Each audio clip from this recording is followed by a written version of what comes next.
Good morning students. இன்றைக்கி 7th standard மேக்ஸில் என்ன பார்க்க போகிறோம் அப்படின்னா அல்ஜிப்ரா பார்க்க போகிறோம். அல்ஜிப்ராவில் என்ன பார்க்க போகிறோம் அப்படின்னா எக்ஸசைஸ் 3.1 பார்க்க போகிறோம். இன்றைக்கி தான் அல்ஜிப்ரா ஸ்டார்ட் பண்ணுறோம். ஓகேங்களா? லாஸ்ட் கிளாஸ் என்ன பார்த்தோம் அப்படின்னா ஜாமெண்ட்ரி பார்த்தோம். ஓகேங்களா? இப்போ என்ன பார்க்க போகிறோம் அப்படின்னா அல்ஜிப்ரா பார்க்க போகிறோம். என்ன பார்க்க போகிறோம்? அல்ஜிப்ரா. ஓகேங்களா? இப்போ என்ன பண்ணுறேன் அப்படின்னா ஒரு நம்பர் எடுத்துக்கிறேன். என்ன அப்படின்னா 32. என்னவா எடுத்துக்கிறேன்? 32ன்னு ஒரு நம்பர் எடுத்துக்கிறேன். அந்த 32ல் ஃபேக்டரைசேஷன் கண்டுபிடிக்க போகிறேன். அந்த ஃபேக்டரைசேஷனை கண்டுபிடிச்சதை வச்சு எக்ஸ்பேண்டட் ஃபார்மும் எக்ஸ்பொனென்ஷியல் ஃபார்மும் எழுத போகிறேன். ஓகேங்களா? பாருங்கள், 32 எடுத்துக்கலாமா? 32. இப்போ என்ன பண்ணுறேன், இதுக்கு ஃபேக்டரைசேஷன் கண்டுபிடிக்கிறேன். என்ன அப்படின்னா ஒரு நம்பர் 2ன்னு எடுத்துக்கிறேன். இந்த 2 3ல் எத்தனை டைமுன்னு பார்க்குறேன். 1 டைமு, பேலன்ஸ் 1 இருக்கும். இங்கே என்னம்மா பக்கத்தில் இருக்குது? 2 இருக்குயா, அதை போட்டுட்டா என்னம்மா சேஞ்ச் ஆகிருக்கு? 12. இப்போ 12ல் 2 எத்தனை டைமு? 6 டைம்ஸ். ஓகேவா?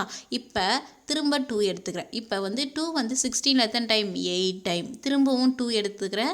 2 8ல் எத்தனை டைம்? 4 டைம். திரும்ப 2 எடுக்கிறேன். இப்போ 4ல் 2 எத்தனை டைம்? 2 டைம். 2ல் 2 எத்தனை டைமா? 1 டைம். இப்போ 32க்கு ஃபேக்டரைசேஷன் எடுத்தால் எத்தனை 2 வந்திருக்குன்னு பாருங்கள். 1 2 3 4 5 2 வந்திருக்கு. ஓகேவா? அதுதான் என்ன பண்ணியிருக்கேன் அப்படின்னா இந்த ஃபேக்டரைசேஷன் எடுத்த 32க்கு அது எத்தனை வந்திருக்குன்னா 5 வந்திருக்கு. பாருங்கள், 1 2 3 4 5. அதுதான் என்ன பண்ணியிருக்கேன் அப்படின்னா எக்ஸ்பேண்டட் ஃபார்மில் என்ன ஃபேக்டரைசேஷன் வருதோ அந்த நம்பரை மல்டிப்புள் எழுதணும். அப்படி எழுதணும் அப்படின்னா அது எக்ஸ்பேண்டட் ஃபார்ம். எக்ஸ்பொனென்ஷியல் ஃபார்ம் என்ன அப்படின்னா இங்கே என்ன நம்பர் வந்திருக்கோ அந்த நம்பரை கீழே எழுதிக்கணும். எத்தனை தடவை வந்திருக்கு? 5 டைம்ஸ் வந்திருக்கு. அதை மேலே டாப்பில் எழுதணும். இப்போ இங்கே கீழே எழுதியிருக்கோம் இல்லையா, இந்த நம்பருக்கு பேர் என்ன அப்படின்னா பேஸு.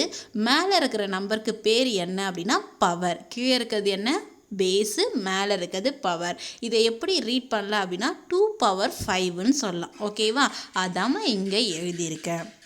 நெக்ஸ்ட்டு பாருங்கள், என்ன கொடுத்துருக்காங்க அப்படின்னா லாஸ் ஆஃப் எக்ஸ்போனன்ஸ் அப்படின்னா கீழே கொடுத்துருக்க லா வச்சு என்ன பண்ணுவோம்? எக்ஸ்பொனென்ஷியல் சொல்ல போகிறோம். ஓகேங்களா? ஃபஸ்ட்டு ஒன் பாருங்கள், என்ன கொடுத்துருக்காங்க அப்படின்னா ப்ராடக்ட் ரூல். ஓகேவா? ப்ராடக்ட் ரூல் என்ன அப்படின்னா இங்கே பாருங்கள், பேஸில் 2 நம்பர் இல்லை லெட்டர். ஓகேவா? ரெண்டும் சேமாக இருந்துச்சு அப்படின்னா பவரை என்ன பண்ணலாம் அப்படின்னா ஆட் பண்ணலாம். பேஸ் 2ம் சேமாக இருந்துச்சு அப்படின்னா பவரை ஆட் பண்ணலாம். பாருங்கள், ஒரு எக்ஸாம்பிள் சொல்லவா?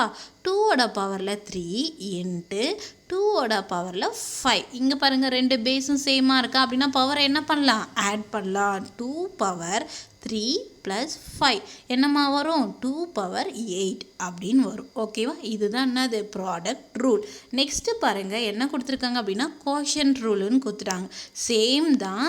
என்ன அப்படின்னா டினாமினேட்டர் 2ம் சேமாக வந்திருக்கு. ஓகேவா? பவர் எப்படி இருக்குது? டிஃப்ரெண்ட்டாக இருக்குது. ஆனால் என்ன கொடுத்துருக்காங்க அப்படின்னா டிவைடில் கொடுத்துருக்காங்க. எதில் கொடுத்துருக்காங்க?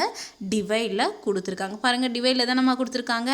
இப்போ என்ன பண்ண போகிறோம் அப்படின்னா மேலே இருக்கிறத அப்படியே வச்சுக்கிறேன். ஓகேவா? இங்கே கீழே என்னமா இருக்குது? a பவர் n இருக்குது. டினாமினேட்டர்லேருந்து நியூமரேட்டருக்கு போகிறப்ப பவரில் மைனஸ் வரும். என்ன வரும்? மைனஸ். அப்படின்னா இது எப்படி எழுதலாம்? a பவர் m மைனஸ் nன்னு எழுதலாம். அதாம இங்கே எழுதியிருக்கேன் கோஷன்ட் ரூலில். ஓகேவா? என்ன சொல்லியிருக்காங்க அப்படின்னா a power m divided by a power nன்னு இருந்துச்சுன்னா எப்படி எழுதலாம்? a பவர் m மைனஸ் nன்னு எழுதலாம். நெக்ஸ்ட்டு பாருங்கள், என்னென்னா பவர் ரூல். என்னம்மா? பவர் என்ன அப்படின்னா a பவர் mன்னு இருக்குது. ஓகேவா? நெக்ஸ்ட்டு இந்த a பவர் mக்கு என்னவா இருக்குது? ஒரு பவரில் ஹோல் பவர் வந்திருக்கு, என்னன்னு வந்திருக்கு. அப்படி வந்துச்சுன்னா a போட்டுட்டு மேலே 2 பவர் இருக்கு இல்லையா, அதை 2ஐயும் மல்டிப்பிளில் எழுதிக்கணும். எப்படி எழுதிக்கணும்? மல்டிப்பிளில் எழுதிக்கணும். அதாம்மா இங்கே என்ன கொடுத்துருக்கேன்? எழுதியிருக்காங்க a பவர் m × n. இதுக்கு பேர் என்ன? Power rule. ஓகேவா? 4th ஒன் பாருங்கள், என்ன கொடுத்துருக்காங்க அப்படின்னா பேஸ் 2ம் டிஃப்ரெண்ட்டாக இருக்குது. இங்கே a இருக்குது, இங்கே b இருக்குது. ஆனால் பவர் என்னவா இருக்குது? சேமாக இருக்குது. பேஸ் டிஃப்ரெண்ட்டாக இருந்துச்சு, பவர் சேமாக இருக்குன்னா அந்த நம்பர் என்ன பண்ணணும்? மல்டிப்பிளில் எழுதிட்டு பவரை 1 டைம் எழுதிக்கணும். ஓகேங்களா? அது 4th ஒன். நெக்ஸ்ட்டு பாருங்கள், 5th ஒன் என்ன அப்படின்னா a டிவைடட் பை பின்னு கொடுத்துட்டாங்க. ரெண்டுத்துக்கும் என்ன கொடுத்துருக்காங்க அப்படின்னா பவர் mன்னு கொடுத்துருக்காங்க. a divided by b whole power. ரெண்டுத்துக்கும் பவரில் என்னமா இருக்குது? m இருக்குது. அப்படின்னா இந்த m எதுக்கும் பொருந்தும்? ஏக்கும் பொருந்தும், பிக்கும் பொருந்தும். எப்படி அதெல்லாம்? a power m divided by B power எம்னு எழுதலாம். அதாம்மா இங்கே இருக்குது. ஓகேவா? நெக்ஸ்ட்டு பாருங்கள் என்ன கொடுத்துருக்காங்க அப்படின்னா ஏ பவர் 0 ஈக்குவல் டு 1. ஏற்கனவே நான் சொல்லியிருக்கேன், எந்த நம்பரோட பவர்லேயும் 0 வந்துச்சு அப்படின்னா அதனுடைய வேல்யூ என்ன? 1. ஓகேவா? அதாம்மா இங்கே கொடுத்துருக்காங்க. ஓகேவா? இப்போ 5th என்ன பண்ண போகிறோம் அப்படின்னா next fill in the blanks பார்க்க போகிறோம். எது பார்க்க போகிறோம்? fill in the blanks. ஓகேவா? பாருங்கள் ஃபஸ்ட்டு ஒன் என்ன கொடுத்துருக்காங்க அப்படின்னா the exponential form 14 power 9 should be read as. இங்கே 14 power 9 இருக்கு இல்லையா, இதை எப்படி ரீட் பண்ணுவீங்கன்னு நம்மளை கொஷின் கேட்டிருக்காங்க. எப்படி ரீட் பண்ணுவோம்? 14 power 9ன்னு அதாம்மா இங்கே எழுதியிருக்கேன். ஓகேவா? செகண்ட் ஒன் பாருங்கள் என்ன கொடுத்துருக்காங்க அப்படின்னா the expanded form of p power 3 q power 2 is dashன்னு கேட்டாங்க. எதில் எழுத சொல்லியிருக்காங்க? expanded formல. நான் எக்ஸ்பேண்டட் ஃபார்ம்லாம் எப்படி எழுதுவேன்னு சொல்லியிருக்கேன். பாருங்கள் என்ன பண்ணியிருக்காங்க அப்படின்னா p பவர் 3. ஓகேவா? அப்படின்னா p நம்பர் தான் எழுத போகிறோம். எத்தனை தடவை எழுத போகிறோம்? 3 டைம்ஸ். இங்கே பாருங்கள் p into p into p. ஓகேவா? நெக்ஸ்ட்டு q பவர் 2 அப்படின்னா q எழுத போகிறோம். எத்தனை தடவை எழுத போகிறோம்? 2 டைம் எழுத போகிறோம். q into q. ஓகேவா? அதாம்மா இங்கே எழுதியிருக்காங்க. பாருங்கள் இங்கே எழுதியிருக்காங்களா? என்ன எழுதியிருக்காங்க? பியை வந்து 3 டைம்ஸும் கியூவை 2 டைம்ஸ். பவரில் என்ன நம்பர் இருக்கோ அத்தனை தடவை எழுதணுமா? ஓகேவா? இப்போ தேர்ட் ஒன் பாருங்கள் என்ன கொடுத்துருக்காங்க அப்படின்னா when base is 12 and expanded ஓகேவா is 17 its exponential form is. என்ன சொல்லிட்டாங்க அப்படின்னா பேஸ் வந்து என்ன வரப்போகுது? 12 வரப்போகுது. ஓகேவா? அதனுடைய பவரில் என்ன வரும் அப்படின்னா 17 வரும். ஓகேவா? அப்படின்னா எக்ஸ்போனென்ஷியல் ஃபார்மில் எழுதுங்கன்னு சொல்லிட்டாங்க. இதை தான் என்ன பண்ணியிருக்காங்க? வேர்ட்ஸில் கொடுத்துருக்காங்க. அப்படின்னா இதுக்கு ஆன்சர் என்ன வரும்? 12 பவர் 17. ஓகேவா? அதான் இங்கே என்ன பண்ணியிருக்கேன்? எழுதியிருக்கான் பாருங்கள் ஆன்சரில். ஓகேவா? இப்போ என்ன பண்ண போகிறோம்? எது பார்க்க போகிறோம் அப்படின்னா 4th சம் பார்க்க போகிறோம். 4th சம் பாருங்கள் என்ன கொடுத்துருக்காங்க அப்படின்னா the value of 14 into 21 whole power 0ன்னு கொடுத்துட்டாங்க. என்ன கொடுத்துட்டாங்க? 14 into 21 whole power என்ன? 0ன்னு கொடுத்துருக்காங்க. இப்போ 14ம் 21ம் பண்ணால் ஏதோ ஒரு நம்பர் வரப்போகுது. ஆனால் அதுக்கு மேலேயும் பவர்லேயும் என்ன இருக்கும்? 0 இருக்கும். எந்த நம்பரோட பவரில் 0 இருந்தால் அதனுடைய வேல்யூ என்னன்னு சொன்னேன்? 1. அதாம்மா இங்கே ஆன்சர் 1ன்னு எழுதியிருக்கேன்.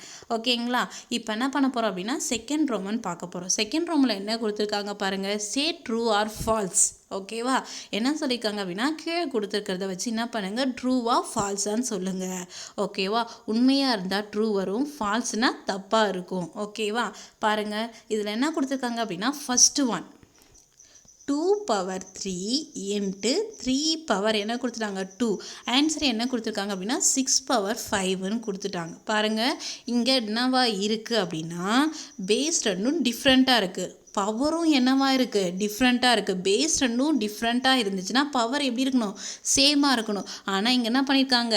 இது தப்பாக கொடுத்துருக்காங்க. அப்படின்னா என்னமா வரும்? ஃபால்ஸ். அதான் இங்கே எழுதியிருக்கேன். ஓகேவா? செகண்ட் ஒன் பாருங்கள் 2 பவர் 9 இன்ட்டு 3 பவர் 2. ஓகேவா? என்ன சொல்லியிருக்காங்க அப்படின்னா ஆன்சர் என்ன வந்திருக்கு? 2 இன்ட்டு 3 பவர் 9 இன்ட்டு 2. இதுவும் அதே மாதிரி தான். பேஸ் என்னவா வந்திருக்கு? டிஃப்ரெண்ட்டாக வந்திருக்கு. ஆனால் பவர் என்னவா வரணும்? சேமாக வரணும். ஆனால் இங்கே சேமாக இல்லை. ஓகேவா? அதனால் இது என்ன? ஃபால்ஸு. நெக்ஸ்ட்டு பாருங்கள் third one 3 power 4 into 3 power 7. இதுக்கு ஆன்சர் என்ன கொடுத்தாங்க? 3 பவர் 11. பாருங்கள் பேஸ் ரெண்டும் சேமாக இருக்குது. பேஸ் எழுதிட்டேன். பேஸ் ரெண்டும் சேமாக இருந்தால் என்ன சொல்லியிருக்கான்? பவரை ஆட் பண்ணும். 4 + 7 ஆட் பண்ணால் என்னமா வரும்? 11. இங்கே 11 வந்துடுச்சா? பாருங்கள் 11 வந்திருக்காமா? அப்படின்னா 3 பவர் 11 அந்த கரெக்டு. ஓகேவா? அப்படின்னா என்ன வரும்? ட்ரூ. ஓகேவா?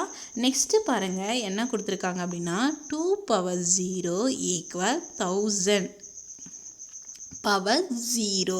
இப்போ 2 பவரில் 0 இருந்தாலும் வேல்யூ 1 தான், 1000ஓட பவரில் 0 இருந்தாலும் அதுக்கும் வேல்யூ என்னமா? 1 தான். அப்படின்னா ரெண்டுமே என்னவா இருக்குது?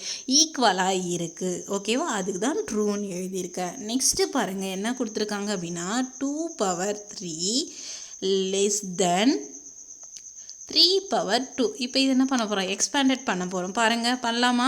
என்ன பண்ணோம்? 2 எழுத போகிறோம். எத்தனை தடவை எழுதணும்? 3 டைம்ஸ். 2 into 2 into 2. ஓகேவா? இப்போ மல்டிபிள் பண்ணுங்கள். 4 2 2s are 4 இன்ட்டு 2 என்னமா வரும்? 8. ஓகேவா? நெக்ஸ்ட்டு 3 இன்ட்டு 3 ஏன் 3 × 3ன்னு எழுதுறேன்? 3 எழுத போகிறேன், எத்தனை தடவை எழுதணும்? 2 டைம்ஸ். ரெண்டையும் மல்டிபிள் பண்ணால் 9. இதை எப்படி எழுதலாம்? 8 லெஸ் தென் 9ன்னு எழுதலாமா? அதுதாம்மா இங்கே எழுதியிருக்காங்க. பாருங்கள் எழுதியிருக்காங்களா? அப்படின்னா இது என்ன? ட்ரூ. உங்களுக்கு அண்டர்ஸ்டாண்ட் ஆச்சுங்களா?